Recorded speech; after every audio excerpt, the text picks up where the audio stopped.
এখন আমরা শুনি কেউ কেউ বলেন যে আওয়ামী লীগ ছাড়াই নির্বাচন কি ক্রেডিবল হবে।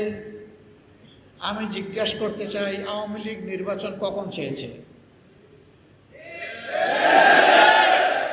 14 সালে 154 আসনে বিনা প্রতিদ্বন্দ্বিতায় পাস, অটো পাস, ট্রাইবেকারে গোল। 18 সালে ধৈর্য ধরতে পারে নাই, দিনের বেলা পর্যন্ত অপেক্ষা করতে পারে নাই, রাতেই খালাস।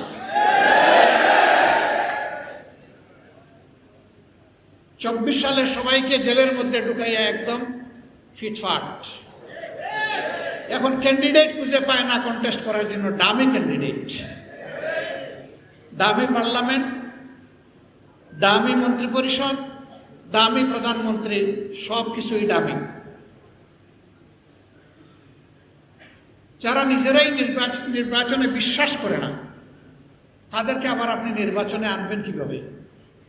তারা তো নির্বাচন চাইলে তাদের আমলেই নির্বাচন দিতে পারত। তাদের তো জনগণের উপরে কোনো আস্থা নাই, এই জন্য নির্বাচন দিতে সাহস করে নাই। আর সাহস করবে কিভাবে? সমাজের কারে বাকি রাখছে, কার উপরে জুলুম করে নাই। 13 সালের ঘটনাগুলো আপনাদের সবার স্মরণ আছে। জামাতে ইসলামীর কথা আমার ভাইয়েরা বলে গেছেন, আমি আর দ্বিতীয়বার বলতে যাচ্ছি না, আপনাদের ধৈর্যের বিচ্যুতি ঘটবে এই আশঙ্কায়। 13 সালের 5ই মে শাপলা চত্বরে হেফাজতে ইসলামের ডাকে এই দেশের লক্ষ লক্ষ মানুষ এসেছিল, শেখ হাসিনার গদি দখল করতে এসেছিল। তারা কয়েক দফা ন্যায্য দাবিতে এখানে এসেছিলেন। তাদের সাথে কি আচরণ করা হয়েছে এর রাজসাক্ষী তাদেরই মন্ত্রী ডক্টর আব্দুর রাজ্জাক। এই স্বৈরাচারের পতনের মাত্র 4 দিন আগে সে বলেছে, মনে ভুলে যাবেন না শাপলা চত্বর রাত 12টার পরে সাফ। এইভাবে উপবাস করে বলে নাই? কি সাফ করেছিল?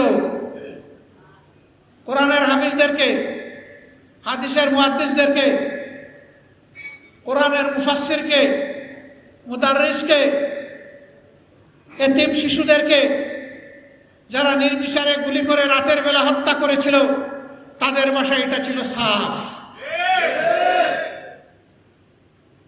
কতজন বনি আদমকে হত্যা করা হয়েছে আজও জাতি জানতে পারলো না, জানতে দেওয়া হলো না। তার আগে তাদের অপকর্ম আমরা লক্ষ্য করেছি। ক্ষমতায় বসার মাত্র 2 মাস হয় নাই, 2009 সালের 10 জানুয়ারি তারা ক্ষমতায় বসেছিল, আর 26 এবং 27 ফেব্রুয়ারি পিলখানায় তারা এরকম আরেকটা সাফ করেছে। 57 জন চৌকস দেশপ্রেমিক অফিসারকে তারা নির্মমভাবে হত্যা করেছিল। তাদের পরিবারের মহিলা সদস্যদের ইজ্জত লুণ্ঠন করেছিল। ইজ্জত লুণ্ঠন করার পরে তাদেরকে হত্যা করেছিল। হত্যা করার পরে তাদেরকে ড্রেইনে ভাসিয়ে দিয়েছিল। অপকর্ম ঢাকার জন্য এবং খুনিদেরকে আড়াল করার জন্য 1.5 ঘন্টার জন্য সারা এলাকার বাতি নিভিয়ে দেওয়া হয়েছিল। এয়ারপোর্টে একটা এয়ারক্রাফট রেডি ছিল।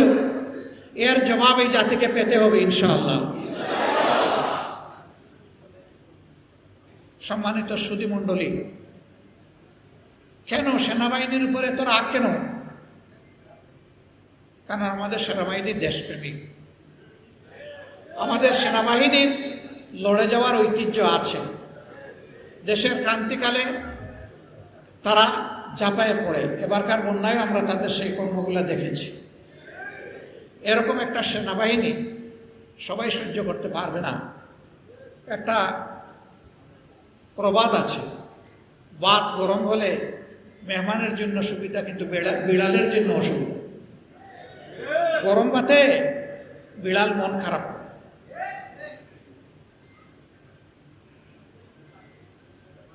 দেশপ্রেমের এই স্তম্ভটাতে আঘাত দিয়ে তাদেরকে ক্ষতিগ্রস্ত করা হয়েছে।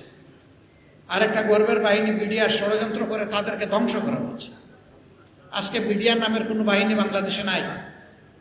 এই নামের মধ্যে একটা শৌর্যবীর্য ছিল, তেজ ছিল, বীরত্বের মানসিকতা ছিল। এখন বানানো হয়েছে বর্ডার গার্ড বাংলাদেশ, মানে সীমান্তের চৌকিদার। কোথায় বিডিআর আর কোথায় চৌকিদার। লোগো বদলানো হয়েছে, ড্রেস বদলানো হয়েছে, একটা বাহিনীকে ষড়যন্ত্র করে শেষ করে দেওয়া হয়েছে। কারা করে?